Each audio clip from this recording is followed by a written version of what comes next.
Have you ever asked yourself, why would God tell the chosen to hide? Have you ever felt the sudden whisper, precise, inexplicable, that instructs you to step back, to go low, to disappear from the spotlight when everything inside you screams to be seen? What if that whisper is not a retreat, but a strategic repositioning ordained by God? What if hiding is not failure, but one of the greatest moves in the divine chess game for your destiny? Tonight, I want to pull you into a secret the enemy hates. God's chosen are sometimes told to hide so that what is being built can be preserved, purified, and perfected. The scripture does not always celebrate the visible. Often God's most potent work bubbles in silence when he says start hiding. He is not asking you to abandon purpose. He is safeguarding it. He is repositioning you like a master sculptor, putting the clay in darkness so the right light will later reveal the masterpiece. You might be standing at a crossroads, a promotion that smells of pride, a relationship that could pull you off course, an applause that will fracture your focus. The instruction to hide is surgical. It isolates you from distractions, removes you from the enemy's radar, and prepares you for the appointed season. But hiding demands discipline. It requires fasting from attention, pruning from insecurity, and faith that God's timeline is truer than your timetable. Listen, hiding is strategic, sanctifying, and supernatural. It's the soil where your character deepens and where the seeds of your legacy are planted out of public view. The problem is, the world confuses hiding with giving up. The devil will whisper that you missed your moment. Your friends will measure success by visibility, and your own heart will need convincing. In a moment, I will reveal the 3 divine signs that confirm God has told you to hide, and then I will expose the enemy's plan to steal your season. And you will not believe how close victory is. When God commands a man to hide, he is not reducing him. He is repositioning him. The instruction to hide is one of the most misunderstood divine strategies in the kingdom because it violates the ego, challenges our desire for visibility, and confronts the part of us that finds identity in the applause of men. Yet from Genesis to Revelation, hiding is one of God's consistent patterns when preparing a destiny that will shake systems. Before Moses confronted Pharaoh, he was hidden in Midian. Before David took the throne, he was hidden in the cave of Adullam. Before Jesus began his public ministry, he was hidden for 30 years. And if the pattern is true for them, then it is true for you. The command to hide is not punishment. It is preparation wrapped in mystery. When God says hide, he is inviting you into the backstage of destiny, into the workshop of transformation where he shapes your voice, your discernment, your character, your resilience, your purity, and your spiritual stamina.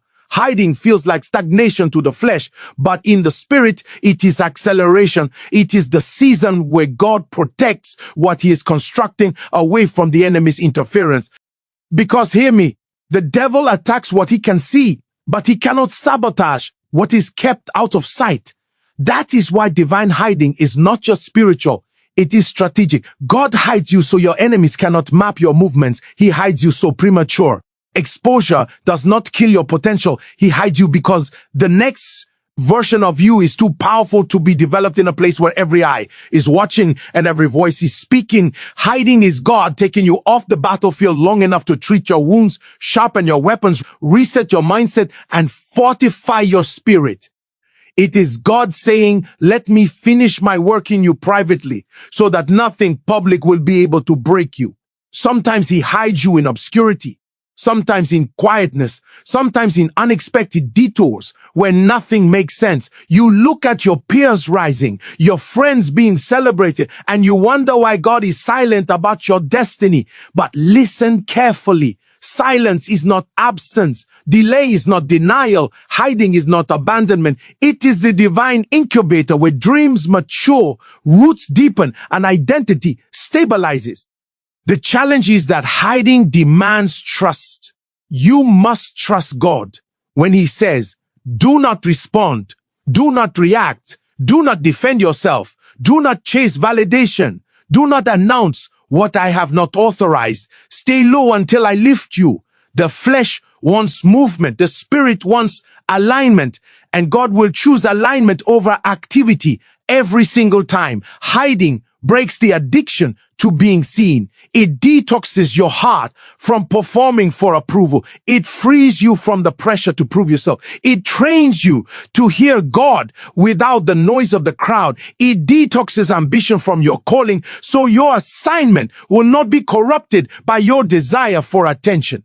But the beauty of hiding is that while you are unseen by men, you are intensely seen by God. Every prayer you whisper in secret, every tear you shed when no one is around, every sacrifice you make that nobody applauds, every moment you choose obedience, even when it costs you something, heaven records it. And the God who sees in secret is the same God who rewards openly. So when he hides you, he is not delaying your destiny. He is perfecting your reward. Yet here is the mystery. Hiding is never permanent. It always ends with an unveiling. And before God unveils a man, he passes him through a furnace that purifies, strips, humbles, and strengthens. What is that furnace? What exactly happens in the hidden place that transforms ordinary people into supernatural instruments? That mystery is what you must understand next. When God pulls a chosen man into hiding, he is not only protecting him, he is purifying him. The hidden place is not merely a location. It is a furnace. It is the spiritual chamber where God removes the dust of past seasons, burns away the toxins of pride, crushes the idols you didn't even know you carried, and refines you until what remains is usable, dependable, and aligned with heaven's intention. God does not send unrefined vessels into defining assignments. He purifies you before he presents you. And that purification begins the moment he withdraws you from the noise of public attention and buries you in the silence of obscurity. The darkness of the hidden place is not demonic. It is divine. It is the shadow of the Almighty, the covering of the Most High, the spiritual cocoon where transformation outpaces visibility. In that darkness, God strips you of every identity that was built by applause. He forces you to confront who you truly are when no one is watching. The hidden place reveals your real motives, your real strengths, your real weaknesses, your real convictions. It is the place where your purity is tested, where your intentions are sifted, where your desires are examined, where your heart is recalibrated. God knows that an unpurified heart will sabotage a purified destiny, so he isolates you, not to reduce you, but to refine you. This is why the hidden season feels uncomfortable, because purification is not gentle. It pulls out attitudes you never admitted. It exposes wounds you pretended were healed. It confronts disobedience you excused for years. It drags you into moments where God says, drop that habit, cut off that relationship, let go of that ambition, surrender that plan, lay down that pride. These instructions sting because they are surgical. But surgery is only painful because it is precise. God is not guessing. He is cutting exactly what would kill your next level if left untouched. In the hidden place, prayer becomes more than a habit. It becomes oxygen. You pray because you have to breathe. You pray because without God's voice, the silence around you would drown your purpose. You pray because purification exposes the hollowness of human strength and reveals the necessity of divine empowerment. And as you pray, you discover that the darkness is not actually empty. God is there, shaping you, watching you, stretching you, breaking you, just enough to rebuild you stronger than anything life could ever crush. It is in hiding that your discernment sharpens. You begin to sense danger before it appears. You begin to identify distractions before they deceive you. You begin to understand the whispers of God with clarity that was impossible in the noise. Purification heightens spiritual sensitivity. It is the reason why those who emerge from hidden seasons do not walk like ordinary men. They carry a depth that cannot be manufactured, a wisdom that cannot be taught, an authority that cannot be faked. Purified men speak little but carry weight. They may not be the loudest in the room, but they shift atmospheres. But there is another dimension of purification that many do not talk about. God doesn't only purify your character, he purifies your assignments. He removes the parts of your calling that are driven by insecurity. He trims away what you want so he can preserve what he wants. He reduces your options to sharpen your obedience. He removes voices ears so you can hear him without filters. He purifies your vision until it no longer competes with your ambition. By the time God is done purifying you, you no longer crave spotlight. You crave accuracy. You no longer chase relevance. You chase alignment. Yet purification always attracts warfare because the enemy senses when you are becoming dangerous. He knows when transformation has begun. And the moment God starts purifying you, hell begins strategizing. But how does the enemy infiltrate the hidden place? How does he attempt to corrupt what God is purifying? And what deceptive tactics does he use to pull chosen men out before their time? That revelation is what we must confront next. When the Lord hides a chosen one, the enemy does not fold his hands. He schemes. The devil is not creative. He is opportunistic. He watches the hidden place like a vulture and sends counterfeit storms designed to look like divine interruptions. These counterfeits are subtle. They wear holy-looking masks, speak with sympathetic tongues, and dress disappointment in spiritual language so that a man who is already weakened by concealment will confuse sabotage for sanctification. The enemy's goal is simple: to discredit the call, to disorient the heart, and to drag the chosen into choices that will make them irrelevant when God's timing comes. First, the enemy uses shame as a primary weapon. Shame whispers that hiding means you failed, that you were rejected, that you missed your moment. It magnifies mistakes and isolates you with the belief that you are unqualified to return to the arena. Shame is loudest when applause disappears. It will make you rehearse your worst moments until your destiny believes the lie. But shame is a counterfeit of God's conviction. Where conviction brings repentance that rebuilds, shame paralyzes and produces silence. The enemy wants you quiet, not because silence protects you, but because silence buries destiny. Second, he fires the weapon of comparison. He sets before you the screens of other men's successes and calls it perspective. Comparison is dressed as market research but functions as poison. It causes you to measure your season by someone else's timeline, to trade obedience for envy, and to judge God's faithfulness based on human schedules. In the hidden place, comparison is a monsoon that drowns gratitude and breeds bitterness. The enemy will show you platforms you have not yet occupied and ask why you are not there, hoping you will hustle for relevance rather than wait for revelation. Third, the devil deploys counterfeit prophets and friendly voices. He sends people with partial truth and full confusion, well-meaning advisors who do not understand God's private season and encourage premature exposure. These voices applaud initiative but not obedience. They speak optimism without the discernment of God's timing. The tragedy is that the chosen, desperate for counsel, sometimes accept these counterfeit confirmations and step out of God's hiding, turning a season of protection into a season of exposure. The enemy loves to use the language of encouragement as camouflage. Fourth, fear and anxiety are his constant tactics. The hidden place is fertile soil for fear because it removes the visible signs that normally reassure the soul. Anxiety will invent impending deadlines, fabricate consequences, and insist that inactivity is the greatest sin. It will tell you to take control and create your own opportunities, but self-generated solutions rarely align with God's providence. They align with human will. The enemy's aim is to convert your faith into frantic activity so that when revelation finally arrives, your hands are empty of obedience and full of excuses. Fifth, distraction will come dressed as productivity. The enemy will give you tasks that look spiritual but are strategically shallow, busy work that keeps you occupied and deflects you from deep formation. He fills your calendar so you won't have time to hear God. He invites you into many small ministries that look effective but defer the main assignment. The hidden season is not a time to be merely busy. It is a time to be formed. The devil will try to make you mistake motion for maturation. But there is an antidote. The chosen must learn to test voices, to measure counsel by the fruit of the Spirit, to reject shame with the language of grace, to dismantle comparison with gratitude, and to define productivity by alignment rather than applause.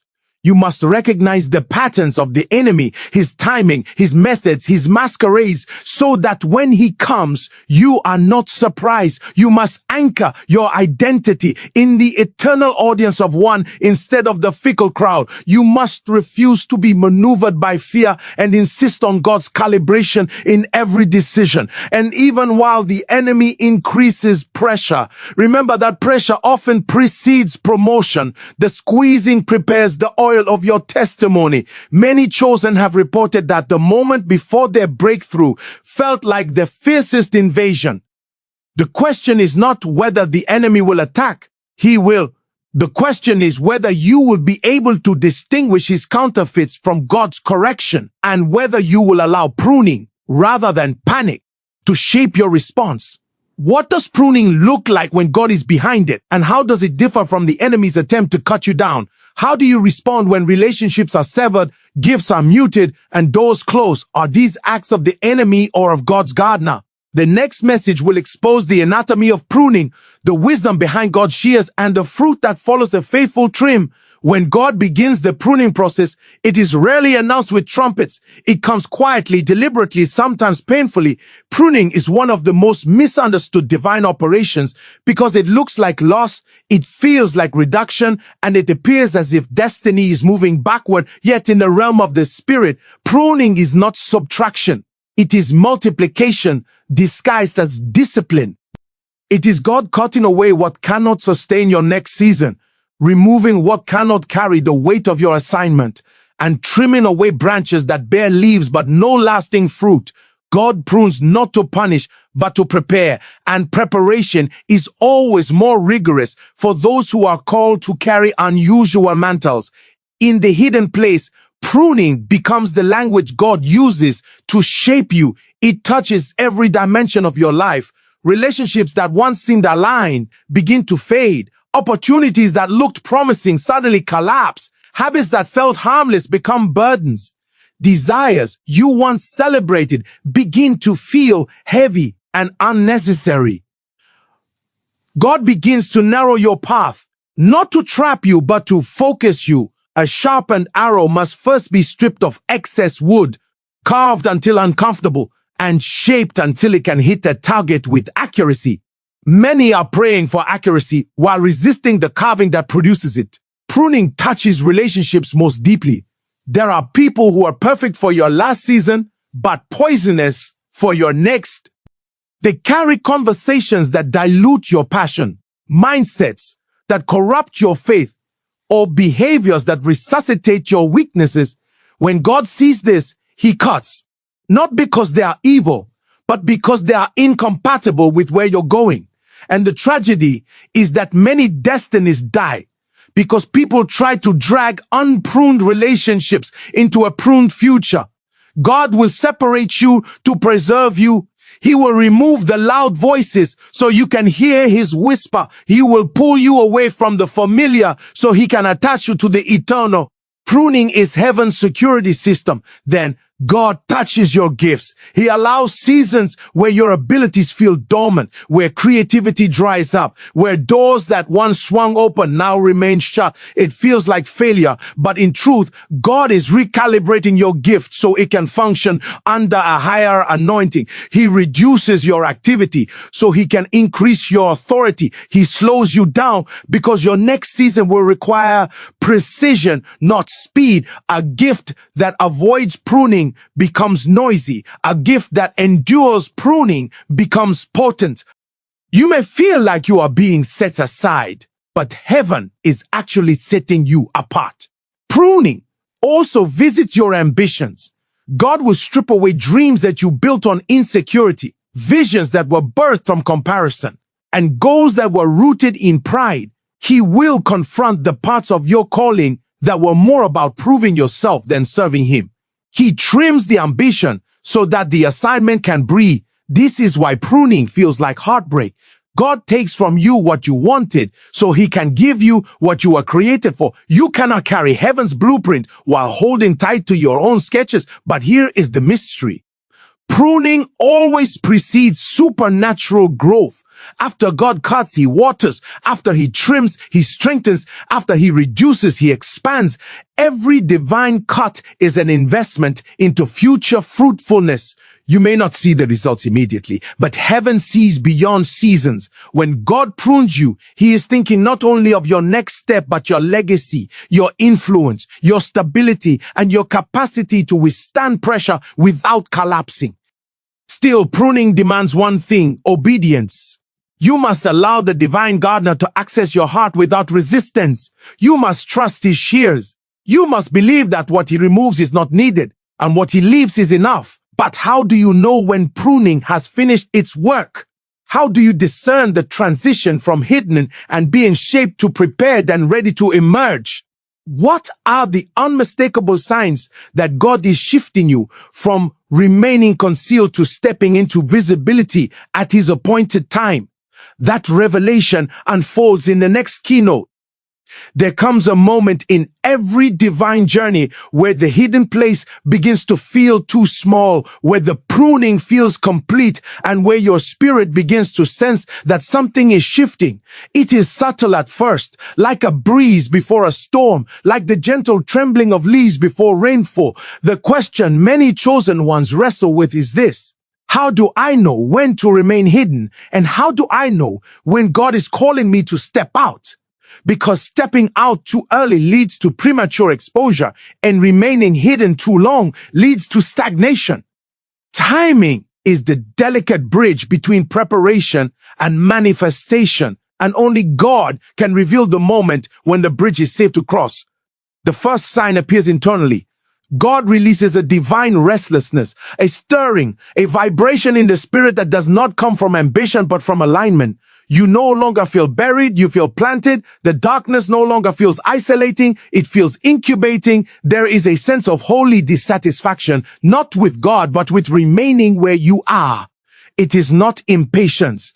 Impatience rushes you, but divine stirring guides you. When that stirring comes, it is heaven whispering, your season is changing. Then God begins to recalibrate your desires. Suddenly, the things that once satisfied you in hiding no longer do. The quiet seasons that were once comfortable begin to press on your spirit.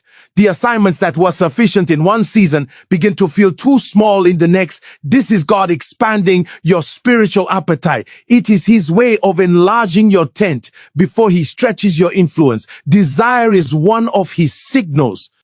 What he plans to give you, he first makes you hunger for. The next sign emerges externally. God begins to reopen doors that were previously shut. People you had no access to suddenly begin to notice you. Conversations begin to align. The opportunities you used to chase now begin to chase you.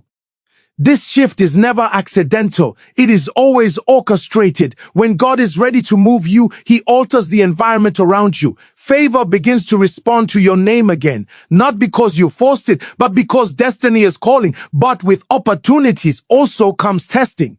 God will allow the wrong door to appear alongside the right one. He will place counterfeits next to confirmations, because stepping out is not just about seizing a moment. It is about discerning a moment. The enemy always attempts to push you out prematurely by giving you attractive shortcuts, but shortcuts are the devil's invitation to sabotage.